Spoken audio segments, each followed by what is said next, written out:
I'm going to start with each report briefly, as I indicated. The reports are available outside as well at the table if you want to go through the details, and available on the website. The first one is the Nearshore framework, the work group report. The Nearshore framework is basically like the umbrella for all the work because of the impact of all the activities, the urban agriculture activities on the nearshore. And the purpose of this work is to assess the application of adaptive management in nearshore context, summarize recent nearshore related science activities, and identify potential gaps and suggest ways to conduct a detailed gap analysis. And the other thing also is the issue of the current research and assessment of conditions, diagnose of problems, prioritize and implement actions to resolve identified problems, including restoration and protection programs. Monitoring of ecosystem, response to restoration and protection programs. Evaluate and interpret monitoring results, and as necessary, adjust current actions, develop new actions, and revise schedules for implementation and reporting. The findings for the Nearshore framework, the science activities, which include a number of new and ongoing programs that are being carried out in Canada and the United States. In the United States, the GLRI, the U.S. National Park Service and Lakes Michigan Monitoring Coordination Council, a Nearshore Monitoring Work Group, and in Canada, an ongoing monitoring work being carried by Environment Canada and the Ontario Ministry of Environment. And also identifying the gaps, the work that should continue, and more work is encouraged in the following areas: the urban runoff, groundwater, algae toxins, sewage discharge, drinking water intakes, source of contamination, wetlands and habitats, coastal engineering, indicators, and airborne contaminants. The summary of the next steps is we will seek public input on nearshore problems, work with science organizations to identify potential nearshore issues, compare results of public and science consultations to identify gaps, conduct a comprehensive nearshore assessment. Framework should be built with adaptive management, identifying suitable types of programs, processes, and projects. Experience from outside the Great Lakes Basin should be analyzed, and investigate feasibility of more integration, collaboration, and coordination at all levels of government. The other work group, which is highly related also to the nearshore, is the harmful nuisance algae. And the report of the work group, as indicated, first we need to look at what the Commission has charged the group to do, is to fill scientific gaps in assessment of conditions and diagnosis of the problems, especially better understanding of urban sources of nutrients and better understanding of water quantity, water quality interactions. Prioritization of implementation actions was to focus on the no regrets management actions identified in the 2007-2009 Eutrophication Work Group report.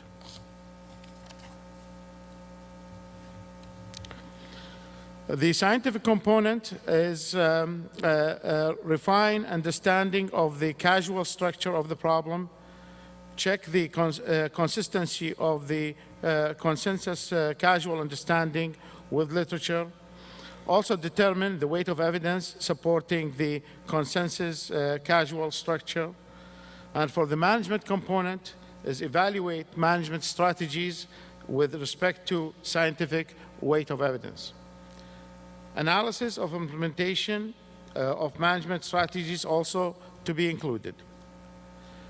The communication component is to include and focus groups sessions with shoreline residents to determine casual understanding and willingness to support management strategies, and to develop a strategy for public dissemination of findings and recommendations.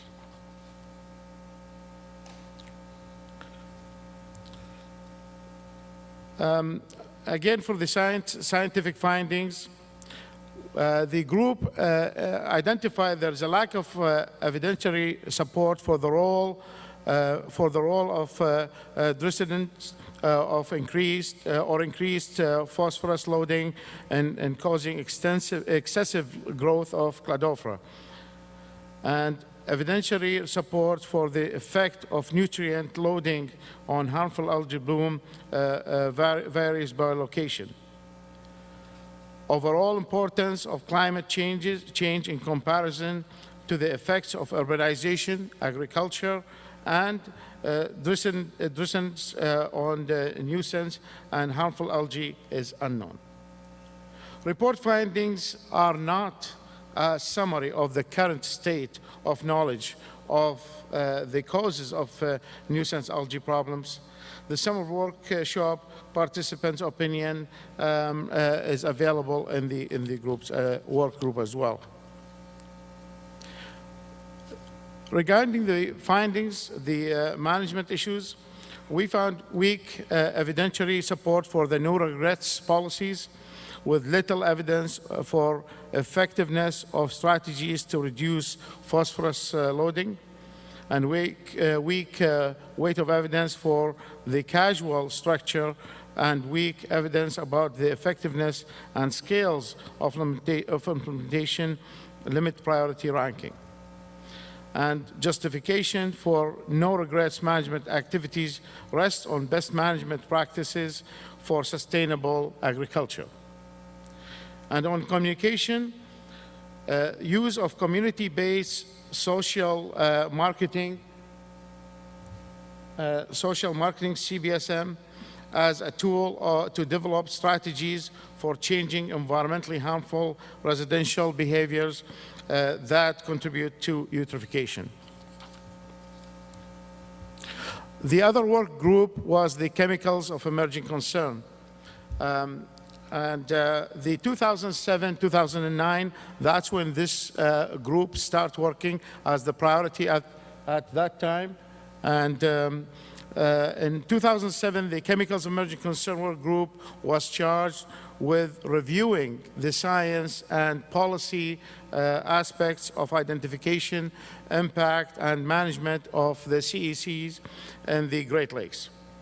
The work group found that the wastewater treatment plants discharges are a significant source of CEC to the Great Lakes, and that there is a need to assess the effectiveness of existing treatments technologies for their removal.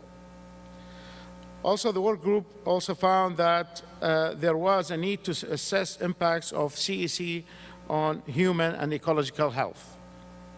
These findings helped to develop the basis for the activities carried out in the 2009-2011 priority cycle. In the 2009-2011 priority cycle, the work group was charged by the Commission to, 1, assess the performance of wastewater treatment plants in the Great Lakes Basin for the removal of chemicals of emerging concern. 2, human and ecological from exposure to chemicals of emerging. The work group developed a work plan that encompassed the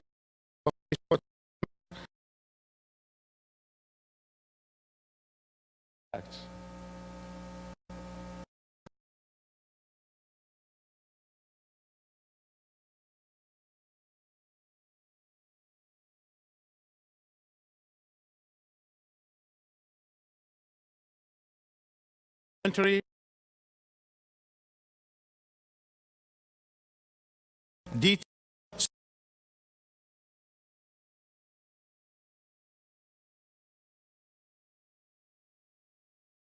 for the removal of CEC. impacts, literature review of the effects on organisms and humans, literature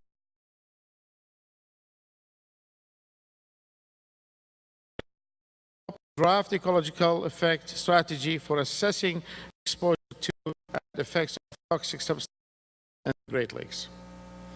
The findings and recommendations of the group are based on the results of the above activities. The other work group is on the beaches recreational. The 2009-2011 work group report highlighted the following two key issues: the relationship between fecal indicator bacteria and public health, and management actions that improve beach quality, with special emphasis on controlling excess gull populations. These issues form the basis of the activities carried out in the 2009-2011 priority cycle work group.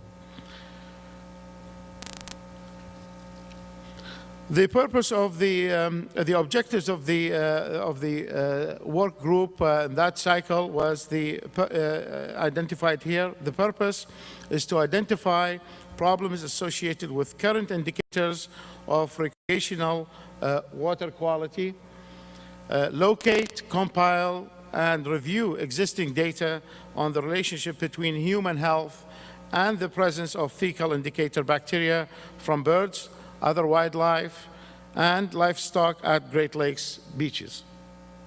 Review and document beach improvement activities, identify priorities for research and implementation actions, and develop relevant recommendations for the parties' consideration.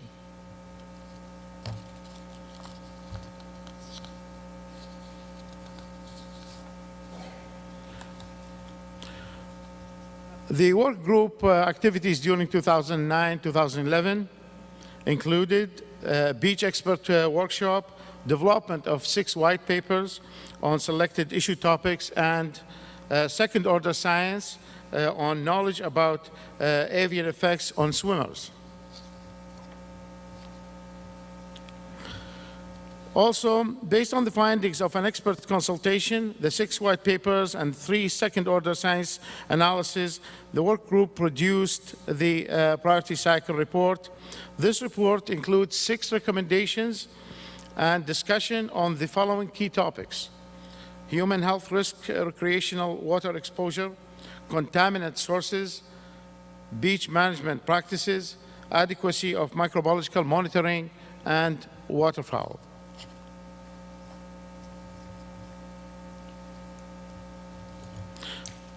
And now we're coming to the other work group, which is the binational aquatic invasive species rapid response.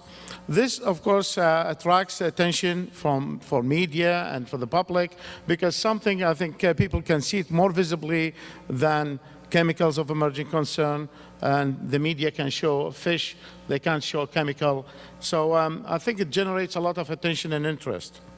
Over the past 2 years, the work group on binational AIS rapid response conducted research on several topics related to rapid response to build on the policy framework and to serve as both a foundation for further planning efforts.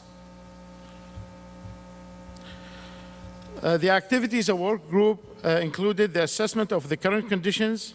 In December 2009, there was the Asian carp response, the risk assessment and monitoring, chemical response tools, which include science and policy gaps, research monitoring, and coordination needs.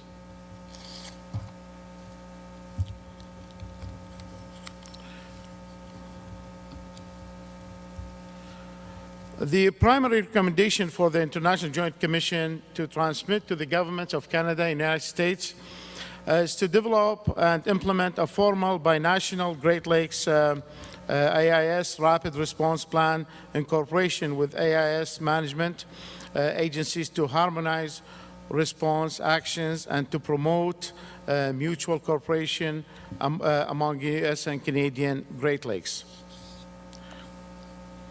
And the rapid response plan will aid the lead agency by identifying other jurisdictions impacted by particular incidents and agencies that can provide assistance. It ensures that all parties involved have sufficient technical expertise and resources, as well as the appropriate legislative and regulatory authority. The next steps is have information sharing to encourage on-the-ground actions for enhanced early detection and rapid response, and to develop a pilot binational AIS rapid response plan, and that's under the Great Lakes Restoration Initiative funded activity. The Binational Aquatic Invasive Species Rapid Response Work Group will work with its partners to share information from this report and in the work group's background reports with AIS program managers at all levels of government. The findings of these reports can be used to influence current funding sources so that they are in alignment with and fill the needs and gap identified in this report. The last work group, which has also generates interest for the public, the risk and the benefit of Great Lakes fish consumption. And despite decades of progress, legacy contaminants such as PCBs and dioxins, we still significant issue in certain fish on the Great Lakes. And the presentations in the morning by John Sobrowski and others showed these some of the data that we still have an issue to consider. And during the 2009-2011 priority cycle, the work group sought to compile available information to assist in comparing the risks and benefits of consuming Great Lakes fish, as well as working with partners such as Health Canada, Ontario Ministry of Environment, and researchers at various universities to fill existing data gaps. The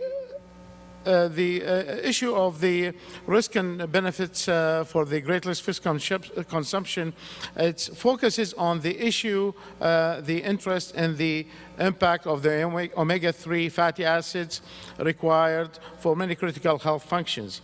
And the work group found only 3 published reports on the content of the omega-3 fatty acids in fish from the Great Lakes.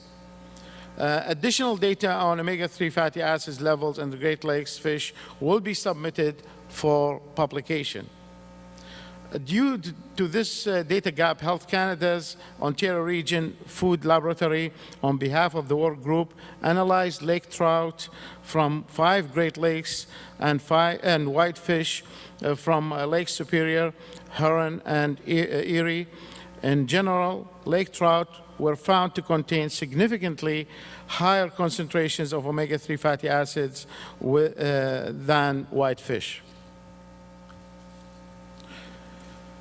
And there is currently no accepted method to compare net risks to net benefits of the consuming fish from Great Lakes. The few risk-benefits assessments for fish consumption attempted had focused on the methyl mercury and omega-3 fatty acids in relation to cardiovascular disease or neurobehavioral outcomes. And other risks related to PCBs, dioxins, furans, and persistent pesticides are especially critical to evaluate for Great Lakes fish consumers. Concentrations of these chemicals are in general higher in Great Lakes fish than in commercial fish, as reflected by higher contaminant body burdens in Great Lakes fish consumers than commercial fish consumers. The studies of Great Lake fish consumers that include current measures of omega-3 fatty acids, chemical contaminants, and health endpoints are lacking. In the absence of such studies, the most pressing need is for data on the omega-3 fatty acid content in various fish species in the 5 Great Lakes. That gives a very quick summary because we're pressed for time. And before I get notification that I'm running out of time, I will forward the mic to Chair Lana Pollack.